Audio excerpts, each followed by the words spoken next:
Oh, look at you. You are just the cutest thing in the world, you know that? I know. Shut up and keep petting. I'm sorry. I can't stop gushing over you. You're adorable. You're a little angel. In your human form and your cat form. I love it all. Oh, and you're so precious when you blush in your cat form. Your eyes get noticeably darker and your pupils dilate just a bit. It gives you big black eyes.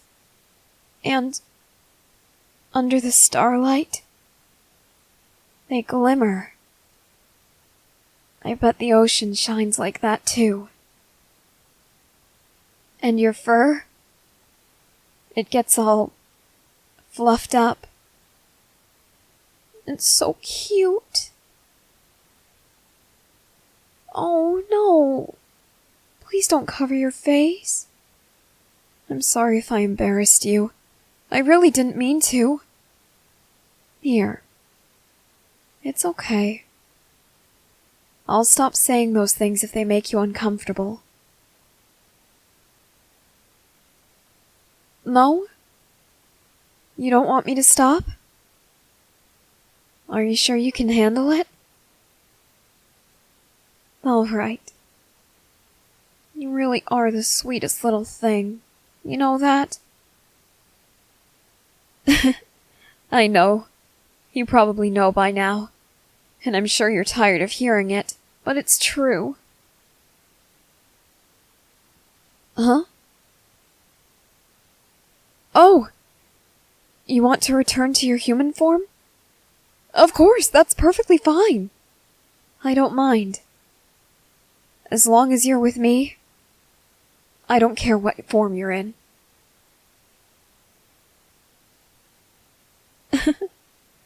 Aw, there you go. Is that better?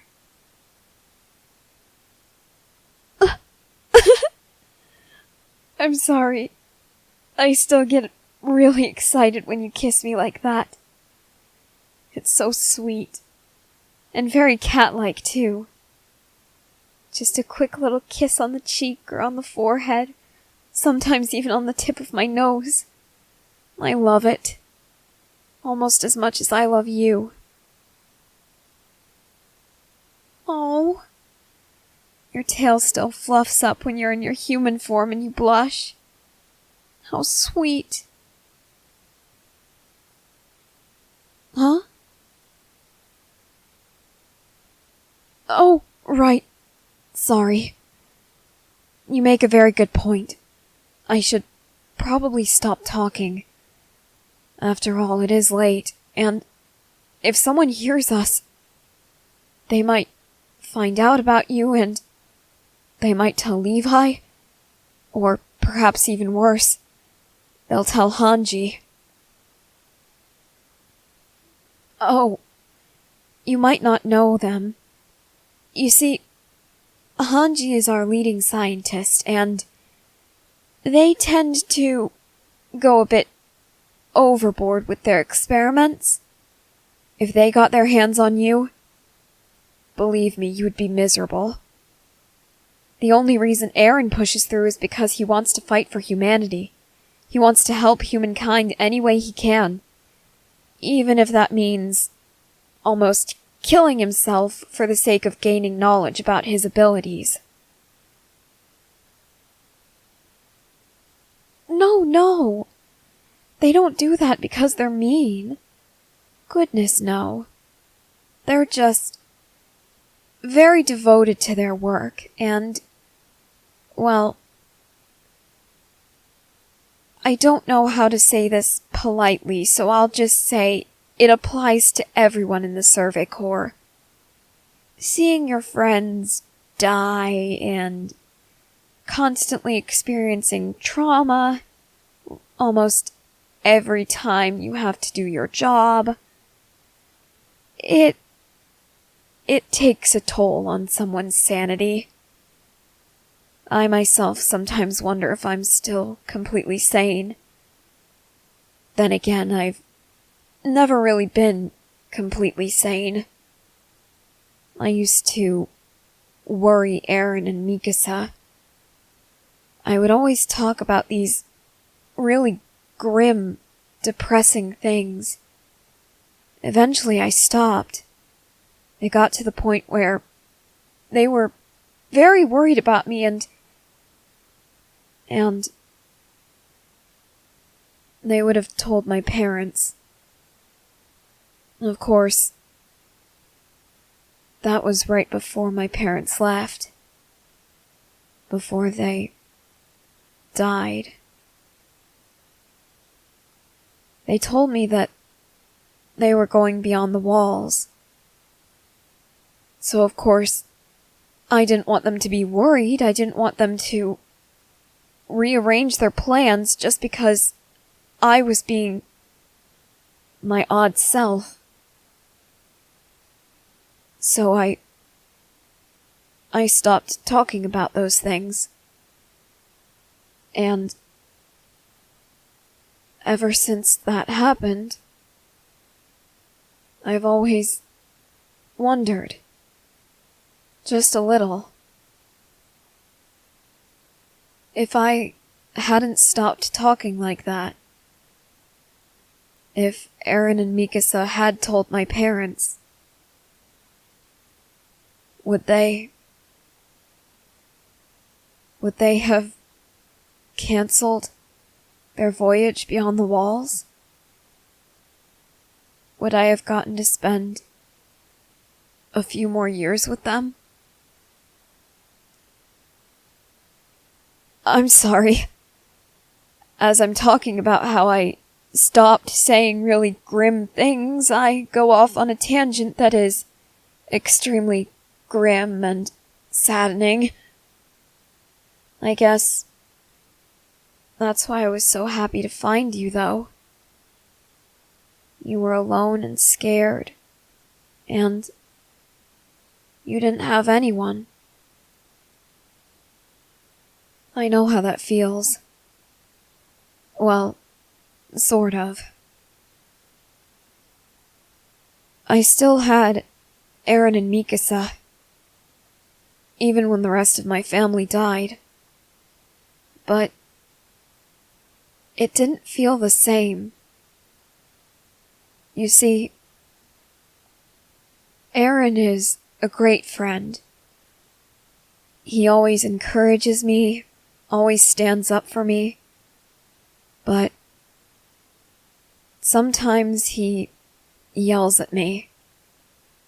And he has insulted me before.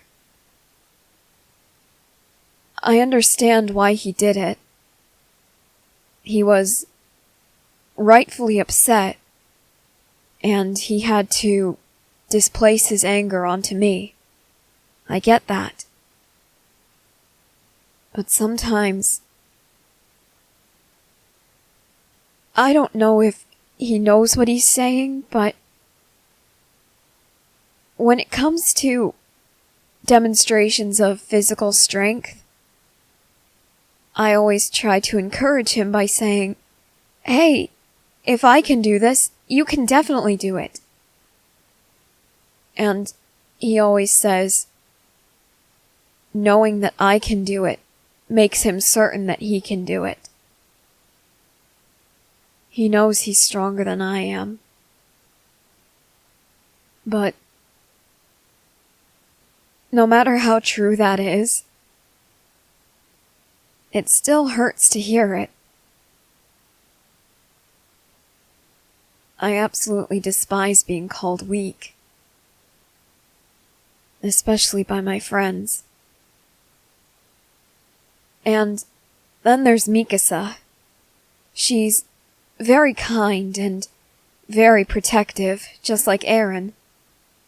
However, she's always fixated on Aaron's well-being and Aaron's health and his safety. She used to only protect me because Aaron tried to protect me first and got in trouble. She only protected me when Aaron was in danger too.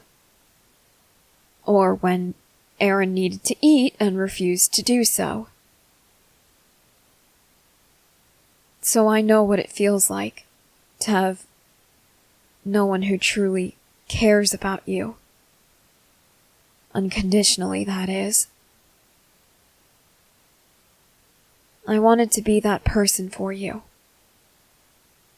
In fact, I still do.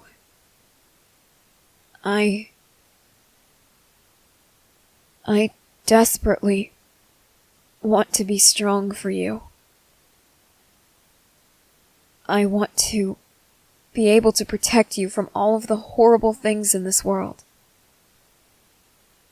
I want to protect you long enough to show you all of the wonderful things that are beyond the walls. Like the ocean. I told you about it, didn't I? A vast body of water, filled with salt. So much that if 100 merchants spent their entire lives trying to drain it of all its salt, they still wouldn't be able to do so.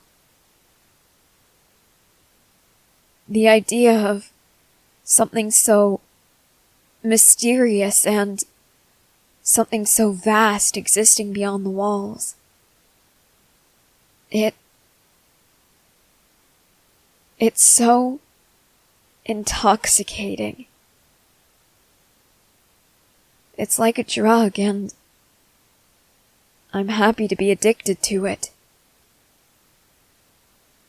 It makes me happy, and it gives me the strength I need to keep fighting. But now, I have another drug, similar to that. And that's you. I am addicted to you, and the way you make me feel. I feel loved when I'm with you. I feel safe and secure. Even when I'm afraid of someone kicking down my door and finding out what you are. Just being near you relaxes me. And those fears, those grim thoughts of mine, I'm able to push them to the back of my mind so they can't bother me.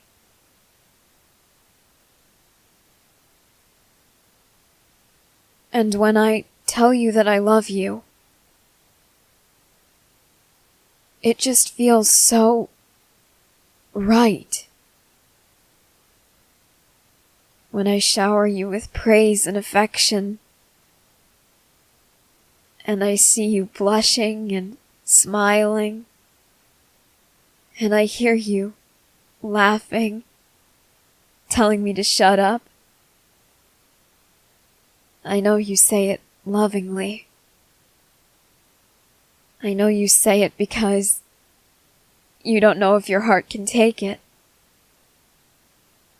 That's why I tell you to shut up when you're complimenting me. When I see the way you react to me loving you, I feel so complete.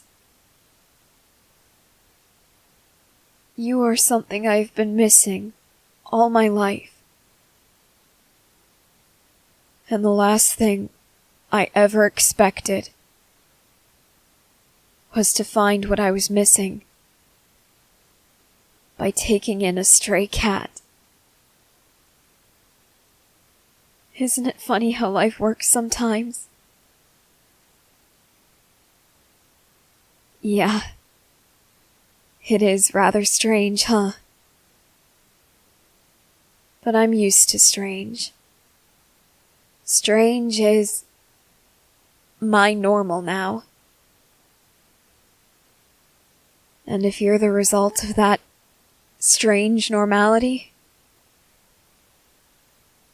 I love it.